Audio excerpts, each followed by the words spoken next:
Donald Trump did not have a good week. I mean, pretty much for the last month, we've been able to say Donald Trump didn't have a good week at the end of every week, but this one was particularly bad, right? Not only was there the Epstein files fiasco, there, of course, was the fallout of him calling the reporter piggy. There was him, quote, blowing his voice out. He thought I was going to say the other thing. Blowing his voice out from yelling at reporters because he's just such an angry, thin-skinned guy. But the biggest problems for Donald Trump this week all took place in courtrooms.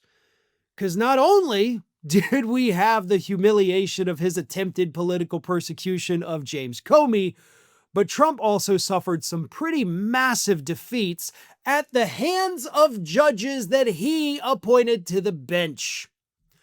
The first one was, of course, a 3-judge panel consisting of 2 judges that Trump himself appointed, upheld a lower court ruling from a judge that Trump appointed, which completely tossed out his ridiculous $425 million defamation lawsuit against CNN.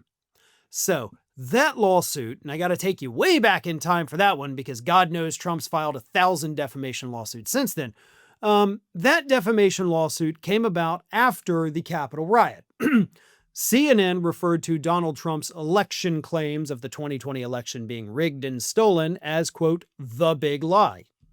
So Trump got mad and said, you can't say that I'm saying a big lie because Hitler coined the term big lie. And so you're linking me to Hitler with that.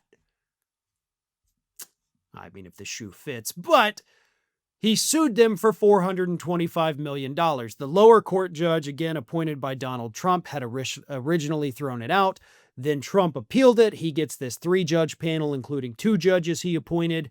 They threw it out again this week on the grounds that it was totally meritless. Here's what they said in their ruling.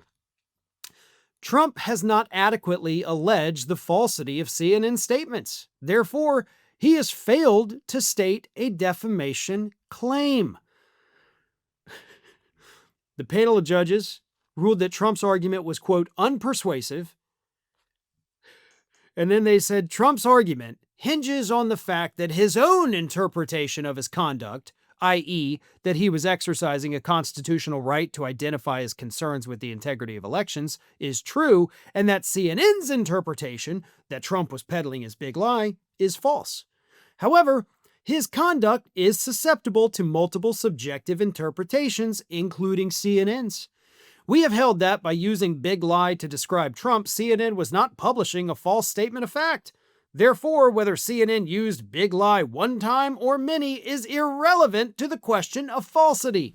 In other words, if they said you lie, you, as the filer of the lawsuit, have to prove that they lied.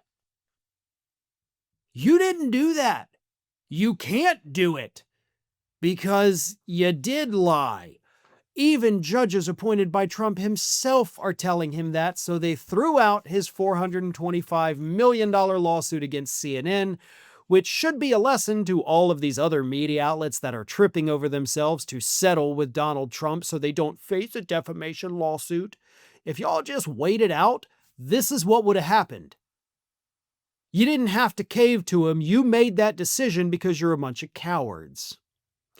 But that wasn't even the most humiliating defeat for Donald Trump and or the Republican Party this week, folks. As we all know, the gerrymandered new district maps for the state of Texas were smacked down by a panel of judges, including a judge that Trump himself appointed, on the grounds that they were illegal racial gerrymanders. Now, Trump, of course, had pushed the state of Texas to do this. Texas immediately obliged and said, oh, we'll get on it, Big D.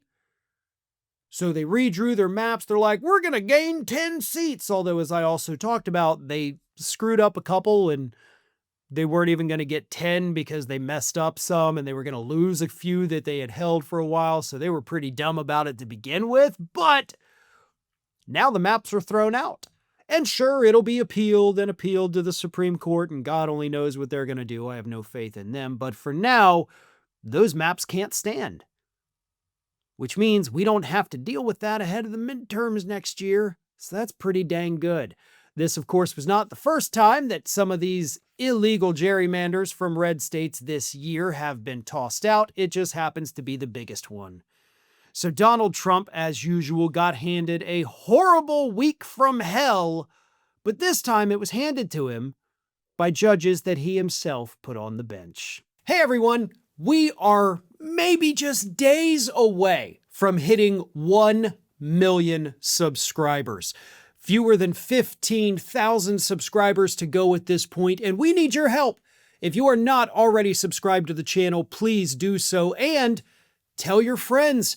If you have progressive-minded individuals in your life that are not subscribed to Fair and Balanced, please send them a link, send them a video, let them see what it's all about, and encourage them to subscribe. We are hoping to hit that 1 million mark before the end of this year, but I think we can do it even quicker than that. So again, if you're not already subscribed, please do so. And don't forget to share the channel with your friends. And as always, like and comment on the videos.